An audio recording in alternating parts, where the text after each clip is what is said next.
this time, I'd like to welcome our first presenter of the evening.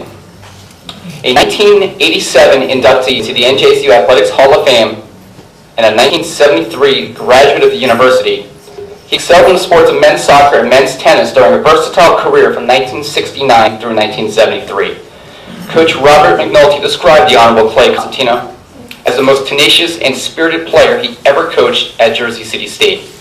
He was first team All-NJAC in 1970 as a senior in tennis. He was undefeated in first singles and also achieved first team All-NJAC accolades. Since graduating, he's been one of the most successful, visible, and respected alumni of the university. As a United States diplomat, he served as the ambassador to Luxembourg from 1994 through 1999 and as dean of the Whitehead School of Diplomacy at Seton Hall University from 1999 through 2005. For the induction of Coach Robert L. McNulty, please welcome the Honorable Clay Cosentino.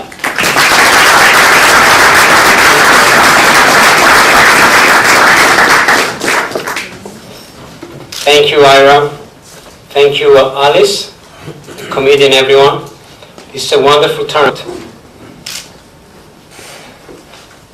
I want to begin by congratulating all the honorees tonight. What an unbelievable group our inductees are, as well as the other Athletic Hall of Fame honorees.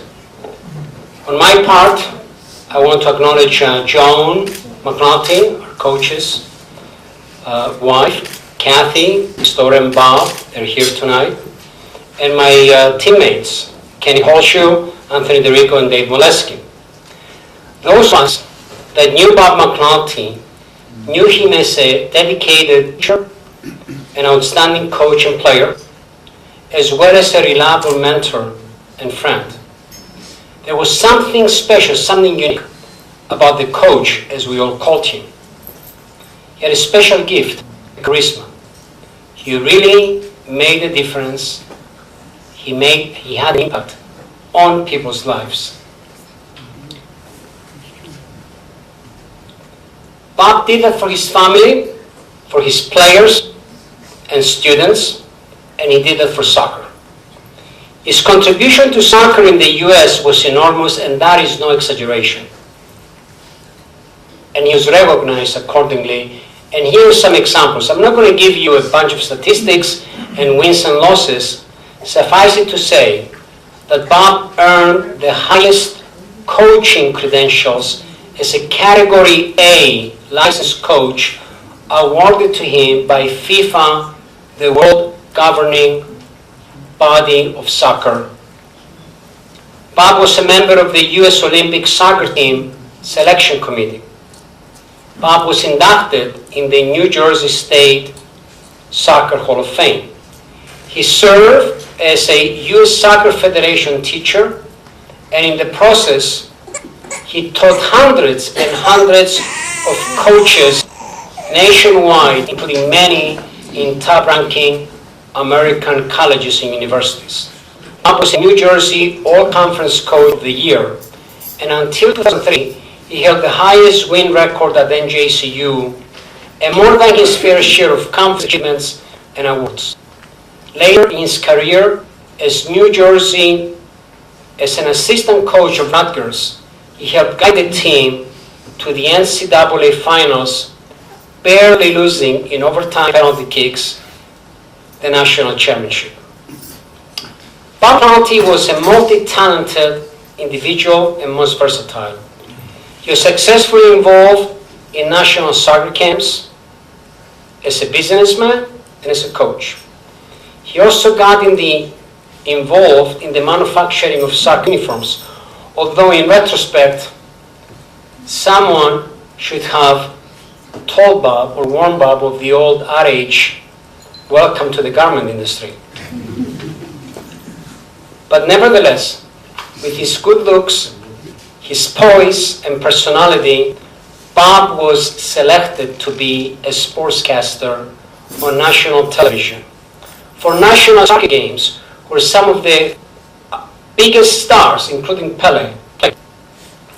The remarkable thing, ladies and gentlemen, is that unlike 99% of soccer players who start kicking a soccer ball shortly after birth, and let me say in parentheses, unless of course your name is Anthony DeRico, he's here tonight. Anthony, stand up a second, please. Unless your name is Anthony DeRico, when you start kicking the ball in your mother's womb, you know, Bob did not pick up soccer seriously until college. It was not until his freshman and sophomore year that he discovered soccer. But he was a natural athlete, had amazing drive, and began to study the game with a passion. And every book, watched every tape, and in time, he became a force to reckon with, both as a player and as a coach.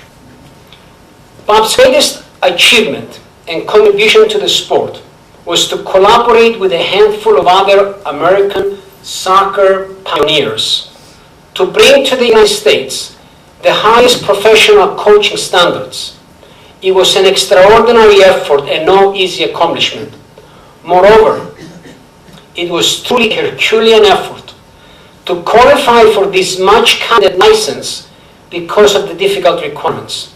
Well, this young coach, originally from Pittsburgh, from this now modest college of ours, not only was instrumental in helping write American soccer history by bringing standards to this country, but was one of the original 11 coaches in the entire country to receive the highest coaching credentials known as the A license.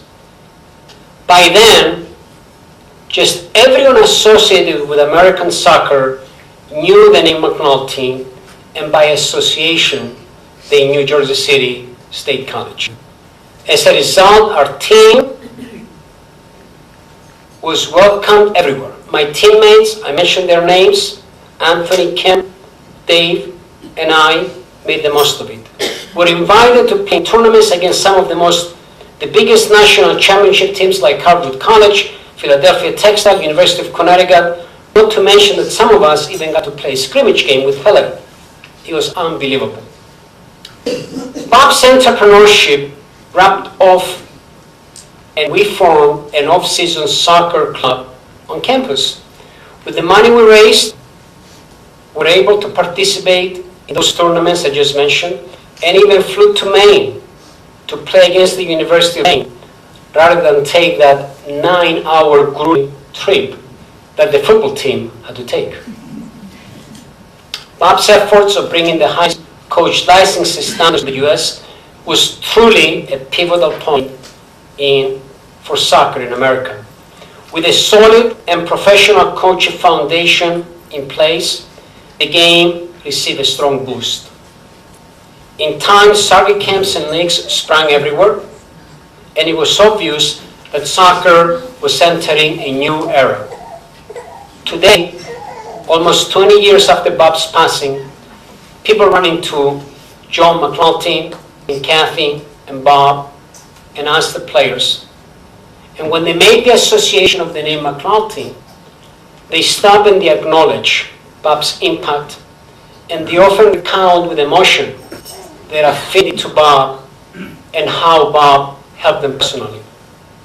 And when they hear that Kathy and Bob, the children that are here tonight, that they continue the McNulty legacy, and they both are outstanding soccer coaches in their own right, they're pleased.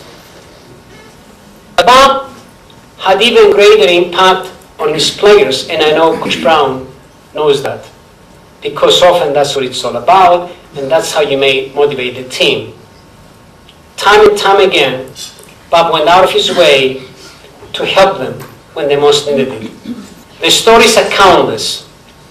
I will just point out that after practice, coming out of the showers and walking by Bob's office at Fritz Hall, there was often a line of several players waiting their turn to meet with Bob. Many of our soccer players were new in the U.S. and had all kinds of challenges and personal issues with school, family, and work. Coach Brown is nodding his head because he himself experiences that for years. Bob was always there for all of us, and he knew, and we knew, we could count on his help and advice. For me, let me say in closing that it was a defining moment in my life when I met Bob. If I trace my professional career, it all began when Bob drove to Little Falls in Passaic County High School, Little Falls High School in Passaic County to recruit me. I could tell them that he was someone special, and I felt the impact right away. I could see in Bob someone I could count on to help me achieve my dreams, my aspirations. It was no-brainer. I made a blind leap of faith right there and then, and I signed on without even first visiting the campus. And I never looked back. Bob never let me down. He took me under his wing, gave me every opportunity, even invited me to join his family in my first summer at the soccer camp because he knew I was in the United States all alone and I hardly knew anyone. Bob became my mentor for a lifetime, my friend, and always my coach.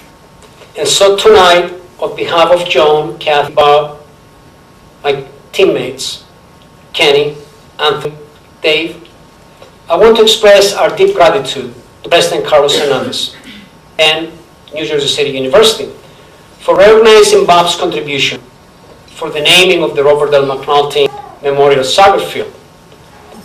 We want to express our gratitude for the committee that has selected Bob and has named the Robert L. McNulty Award of Excellence. And I want to express our gratitude to Alice DeFazio, Ira Thor, Demond, my friend Demond, Hargrove, for tonight's award and for the plaque that will now hang in the Athletic Hall of Fame. I want to say, welcome back, Bob, to New Jersey City University. And I also want to say, I want to thank Jack Egan, who I saw him working late tonight, for being someone who perhaps really knew not that much about soccer, but I learned that for years and years, he was mentoring soccer students to help them do well, not only on the soccer field, but also off the soccer field. So this is the story of New Jersey City University. This is the story of New Jersey City University. This is the story of athletics. So when it was said tonight by Ira that the best alumni are the athletes, we know that, and I know whether you serve as the chairman of the board of trustees, like Bob Moore has for all these years, or whether you just work in the lowest denominator, this is what it's about. Thank you so much. Thank you for being here.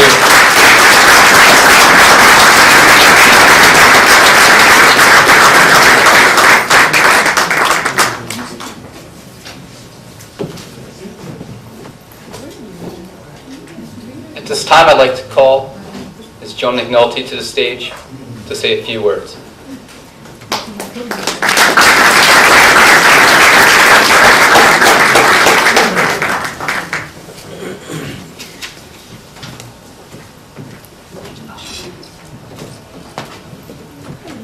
Thank you. 1966, Bob and I traveled to New Jersey after reading the ad for soccer coach at what was Jersey City State College. And this campus was much smaller at that time. We stayed in William Maxwell's apartment. I am remiss in the name of the building at this time, but we stayed here for the weekend when we first came here to find a place to live.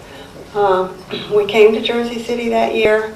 Bob was loyal to Jersey City University for his time, his tenure here at Jersey City in his teaching position until the time he died in 1992. I'm grateful on behalf of the Alumni Committee for this award. I thank Clay, Anthony, Ken, Dave for being here and being supportive of us, being a friend to us over all these years. And on behalf of myself, my daughter Kathy, and my son Bob, I certainly appreciate receiving this honor. Thank you very much.